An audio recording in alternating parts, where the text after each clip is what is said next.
Maharashtra today 24 news सत्य परिस्थितीचा सविस्तर आढावा। शिकारीसाठी गेलेल्यांचीच झाली शिकार। वन अधिकाऱ्यांनी 3 शिकाऱ्यांना केली अटक।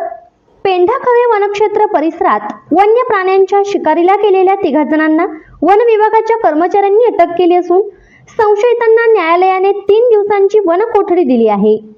शाहूवाडी तालुक्यातील पेंढाखळे वनक्षेत्र परिसरात रात्रीच्या गस्तीवेळी येरवडे करंजफेन फाटा दरम्यान असलेल्या वडाची वाडी येथे शिकारीच्या उद्देशाने विनापरवाना गावठी 12 बोर सिंगल बारी बंदूक घेऊन जंगल क्षेत्राच्या दिशेने जात असताना आरोपी उमेश महादेव संकपाळ राहणार माळापुणे तालुका शाहूवाडी वय वर्ष 33, रायसिंग तुकाराम पाटील राहणार माळापुणे तालुका शाहूवाडी वय वर्ष 47, उत्तम बाजीराव कातळे राहणार माळापुणे पैकी कातळेवाडी तालुका शाहूवाडी वय वर्ष 30 हे 3 आरोपी रंगेहात मिळून आल्याने सदर आरोपींवर वनक्षेत्र काटे यांनी त्यांच्याकडील प्रथम गुन्हा नोंद करून सदर आरोपींना अटक करून न्यायदंडाधिकारी सो प्रथम वर्ग न्यायालय कळे खेरीवडे तालुका पन्हाळा यांचे न्यायालयात हजर केले असता न्यायालयाने सदर गुन्ह्यातील आरोपी यांना 3 दिवसांची वनकोठडी सुनावली आहे।